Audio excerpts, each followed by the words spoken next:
Hi friends, ಅಂಟಿನ ಉಂಡೆಯನ್ನು ಯಾವ ರೀತಿ ಮಾಡೋದನ್ನು ನೋಡೋಣ ಬನ್ನಿ. ಇವಾಗ ನಮ್ಮ ಸ್ನೇಹಿತೆ ತೋರಿಸ್ತಾರೆ, ವಯಸ್ಸು ಕೂಡ ಅವರೇ ಕೊಡ್ತಾರೆ. ಇದು ಯಾವ ರೀತಿ ಸುಲಭವಾಗಿ ಮಾಡೋದನ್ನು ನೋಡೋಣ ಬನ್ನಿ, ನೀವು ಕೂಡ ಮಾಡಿ. ವೀಕ್ಷಕರೇ, ನಾನು ಚೆನ್ನಾಗಿದ್ದೀನಿ, ನೀವು ಚೆನ್ನಾಗಿದ್ದೀರಾ ಅಂತ ಅನ್ಕೊಂಡಿದ್ದೀನಿ.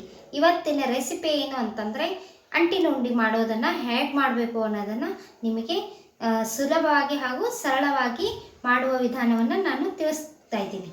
ಅದಕ್ಕೆ ಬೇಕಾಗುವಂಥ ಸಾಮಗ್ರಿಗಳು ಮನುಕು, ಆಮೇಲೆ ಕ್ಯಾರ್ಬೀಜು, ಅಂಟು, ಆಮೇಲೆ ಕೊಬ್ಬರಿ, ತುಪ್ಪ, ಸ್ವಲ್ಪ ತುಪ್ಪ ಹಾಕಬೇಕು. ಆಮೇಲೆ ಗೋಡಂಬಿ, ಆಳ್ವಿ, ಬೆಲ್ಲ. ಇಷ್ಟಾದರೆ ಸಾಕು. ಇವಾಗ ಮಾಡೋದಕ್ಕೆ ಶುರು ಮಾಡೋಣವಾ? ಬಂದ್ ಮಾಡಿ. ಈ ಎಲ್ಲ ಸಾಮಗ್ರಿಗಳನ್ನು ತುಪ್ಪದಲ್ಲಿ ಹುರಿಯೋಣ. ಸ್ವಲ್ಪ ತುಪ್ಪ ಹಾಕಬೇಕು.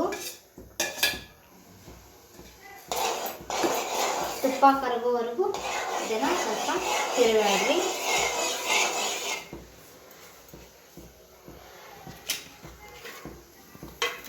ಬಾಣಲೆಯಲ್ಲಿ ತುಪ್ಪ ಹಾಕಿದ್ದೀನಿ.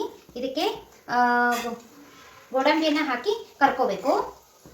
ಇದು ಚೆನ್ನಾಗಿ ಕರೆದಾದ್ಮೇಲೆ ಕ್ಯಾರ್ಬೀಜು, ಮಣಕು ಎಲ್ಲವನ್ನು ತುಪ್ಪದಲ್ಲಿ ಹಾಕಿ ಚೆನ್ನಾಗಿ ಕರಿಬೇಕು. ನಾವು ನೋಡಿ, ಸಣ್ಣ ಉರಿಯಲ್ಲಿ ಇಟ್ಟು ಕರಿಬೇಕು, ಅಂದರೆ ಚೆನ್ನಾಗಾಗತ್ತೆ. ಈ ಥರ ಚೆನ್ನಾಗಿ ಕರಿಬೇಕು.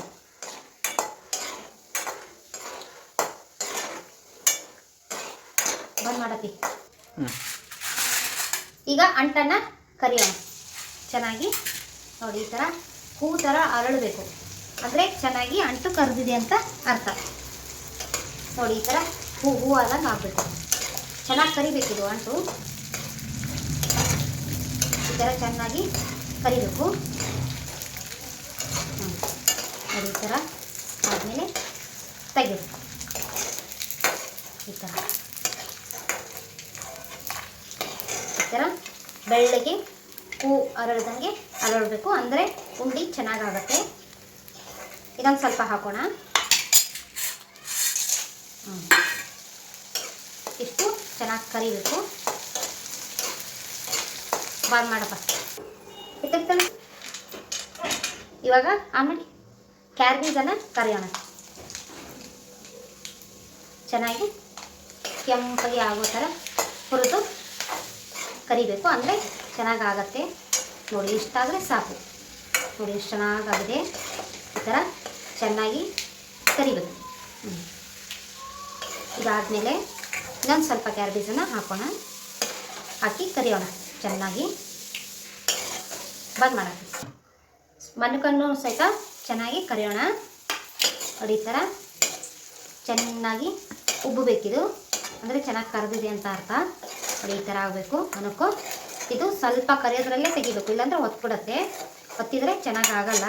ನೋಡಿ, ಈ ಥರ ಸ್ವಲ್ಪ ಕರಿಯೋದ್ರಲ್ಲೇ ನಾವು ತೆಗೆದ್ರೆ ಚೆನ್ನಾಗಿರುತ್ತೆ. ನೋಡಿ, ಈ ಥರ ಕರಿಯೋಣ. ಇನ್ನೊಂದು ಸ್ವಲ್ಪ ಮಣಕ್ಕೆ ಹಾಕೋಣ. ಇದಕ್ಕೆ ಆಳ್ವಿನ ಹಾಕಿ ಇದನ್ನು ಚೆನ್ನಾಗಿ ಕರ್ಕೊಳ್ಳೋಣ. ಇದು ಚೆನ್ನಾಗಿ ಕೆಂಪಗೆ ಕರಿಬೇಕು. ನೋಡಿ, ಈ ಥರ ಎಲ್ಲ ಚಟ ಅನ್ನಬೇಕು. ಎಳ್ಳು ಹುರಿದಾಗ ಹೆಂಗೆ ಚಟ ಅನ್ನತ್ತೋ ಆ ಥರ ಇದು ಆಳ್ವಿ ಹುರಿದಾಗಲೂ ಅದೇ ಸಿಸ್ಟಮ್.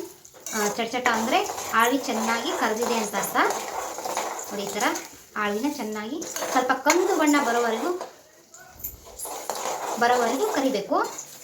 ನೋಡಿ, ಈ ಥರ ಎಲ್ಲ ಚೆನ್ನಾಗಿ ಕರಿಬೇಕು. ನೋಡಿ, ಈ ಥರ ಎಲ್ಲ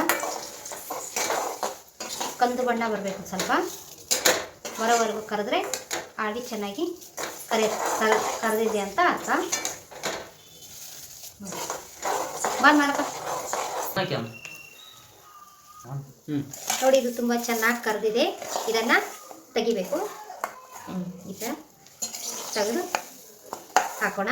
ಬಂದ್ ಮಾಡಪ್ಪ. ಇನ್ನೊಂದು ಸ್ವಲ್ಪ ತುಪ್ಪ ಹಾಕಿ ಇದಕ್ಕೆ ಬೆಲ್ಲ ಹಾಕಿ ಕರಗಿಸಿ ಹಾಳು ಮಾಡಬೇಕು. ನೋಡಿ, ಬೆಲ್ಲ ಹಾಕ್ತಾ ಇದ್ದೀನಿ. ತುಪ್ಪದಲ್ಲಿ ಬೆಲ್ಲ ಹಾಕಿ ಕರಗಿಸ್ಬೇಕು, ಚೆನ್ನಾಗಿ ಕರಗಿಸ್ಬೇಕು. ನೋಡಿ, ಹಾಕ್ತಾ ಇದ್ದೀನಿ ಬೆಲ್ಲ.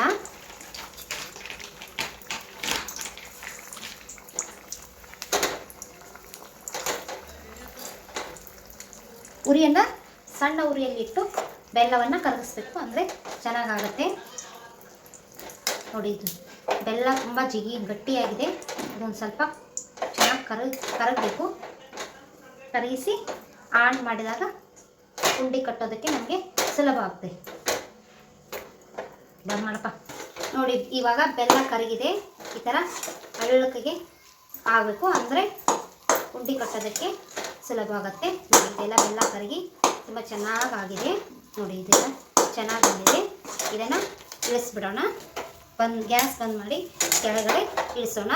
ಮತ್ತು ಈ ಏಲಕ್ಕಿನ ಜಜ್ಜಿ ಏಲಕ್ಕಿ ಪುಡಿಯನ್ನು ಹಾಕಬೇಕು. ಬಂದ್ ಮಾಡಿ. ಇವಾಗ ಇದು ಬೆಲ್ಲ ಎಲ್ಲ ಕರಗಿ ಚೆನ್ನಾಗಿ ಏಕರಸ ಆದಂಗೆ ಆಗ್ಯದ ಆಣಗೆ. ಆಮೇಲೆ ಇದೇನು ಕರ್ಕೊಂಡಿರ್ತೀವಲ್ಲ ಇದನ್ನೆಲ್ಲ ಇದಕ್ಕೆ ಆ್ಯಡ್ ಮಾಡಬೇಕು, ಹಾಕಬೇಕು. ಆಮೇಲೆ ಇದನ್ನೆಲ್ಲ ಕೂಡಿಸ್ಕೊಂಡು ಚೆನ್ನಾಗಿ ತಿರುವಾಡಿ ನಂತರ ಇದು ಬಾಣಲೆ ಚಿಕ್ಕದಾಗುತ್ತೆ. ಅದಕ್ಕೆ ನಾನು ಇದರಲ್ಲಿ ಹಾಕ್ತಾ ಇದ್ದೀನಿ ತೆಗೆದು. ನೋಡಿ ಇದೆಲ್ಲ ಈ ಥರ ಎಲ್ಲ ಕೂತ್ಕೊಂಡಿರುತ್ತಲ್ವ, ಇದಕ್ಕೆ ಏನು ಮಾಡಬೇಕು, ನಾವು ಕೊಬ್ಬರಿಯನ್ನು ಹಾಕಬೇಕು. ಎಲ್ಲ ಈ ಕೊಬ್ಬರಿಯನ್ನು ನಾವು ಈ ಥರ ಹೆರೆದು ತುರಿ ಮಾಡ್ಕೊಂಡು ಇಟ್ಟಿದ್ದೀವಿ. ಇದನ್ನು ಈ ಥರ ಎಲ್ಲವನ್ನು ಹಾಕಬೇಕು. ಹಾಕಿ ಆಮೇಲೆ ಇದನ್ನು ಚೆನ್ನಾಗಿ ತಿಕ್ಕಬೇಕು. ನಾವು ತಿಕ್ಕಿದ ನಂತರ ಚೆನ್ನಾಗಿ ಉಂಡೆಗಳು ಆಗಬೇಕು. ಬಂದ್ ಮಾಡೋದು. ನೋಡಿ ಈ ಥರ ಎಲ್ಲ ಚೆನ್ನಾಗಿ ಕೂಡ್ಕೊಂಡಿದೆ. ಇದನ್ನು ಈ ಥರ ಉಂಡೆನಾಗಿ ಕಟ್ಟಿ ನೋಡಿ ಈ ಥರ ಉಂಡೆನ ತುಪ್ಪ ಈ ಥರ ಬಿಡಬೇಕು. ಅಂದರೆ ನಾವು ಮಾಡಿರೋ ಉಂಡೆ ಚೆನ್ನಾಗಾಗಿದೆ ಅಂತ ಅರ್ಥ. ನೋಡಿ ವೀಕ್ಷಕರೇ, ಅಂಟಿನ ಉಂಡೆ ರೆಸಿಪಿ ರೆಡಿ. ಇದನ್ನು ನಾವು ಚೋಡ ಜೊತೆ ಉಂಡೆಯನ್ನು ಹಾಕ್ಕೊಂಡು ನಾವು ತಿಂದರೆ ಸವಿಯಲು ತುಂಬ ರುಚಿಕರವಾಗಿ ಆಗುತ್ತದೆ.